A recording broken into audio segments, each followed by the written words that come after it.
பிரம்மன் ஒரு உயிரை படைக்கும் போது அந்த உயிர் இந்த பூமியில என்னென்ன அனுபவிக்க போகுதுன்ற தலையெழுத்தை பிரம்மன் எழுதுவார். இது ஏதோ பிரம்மன் தானா எழுதுறது கிடையாது.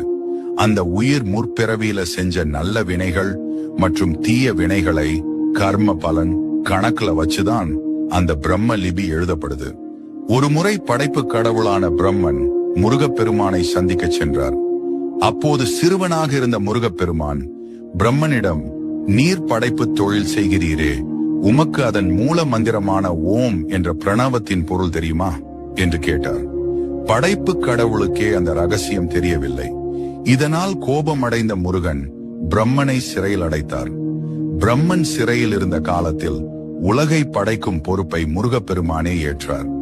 அவர் உயிர்களை படைக்கும் போது ஒரு விசித்திரமான முறையை கையாண்டார். ஒவ்வொரு மனிதனின் தலையெழுத்தை எழுதும் போதும் கர்ம வினைப்படி அவர்கள் அனுபவிக்க வேண்டிய இன்ப துன்பங்களை பாதியிலேயே நிறுத்திவிடுவார். அந்த பாதி எழுத்து ஏன்?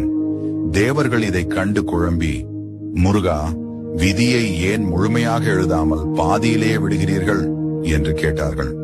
அதற்கு முருகப்பெருமான் சொன்ன பதில்தான் ஆன்மீக ரகசியம். நான் விதியை முழுமையாக எழுதிவிட்டால் அந்த விதிக்கு நானே கட்டுப்பட வேண்டி வரும். ஆனால் நான் சில இடங்களை காலியாக விட்டுவிட்டால் என் பக்தன் கஷ்டப்படும் போது என்னிடம் வந்து முருகா என்று தஞ்சம் புகுவான்.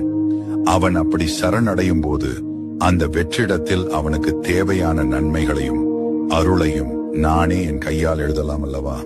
அதற்காகத்தான் இந்த இடைவெளி.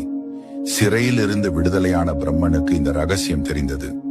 தன் தவறை உணர்ந்த அவர் அன்றிலிருந்து ஒவ்வொருவருடைய தலையெழுத்தை எழுதும் போதும் ஒரு குறிப்பிட்ட பகுதியை மட்டும் முருகன் மாற்றியமைக்கட்டும் என்று காலியாகவே விட்டுவிடுகிறாராம்.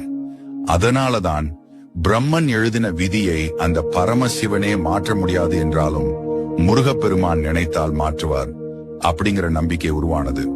கந்தன் கருணை இருந்தாலே போதும், தலையெழுத்தே தலைகீழா மாறும். அதனால்தான் அவர் வினை தீர்க்கும் வேலவன்.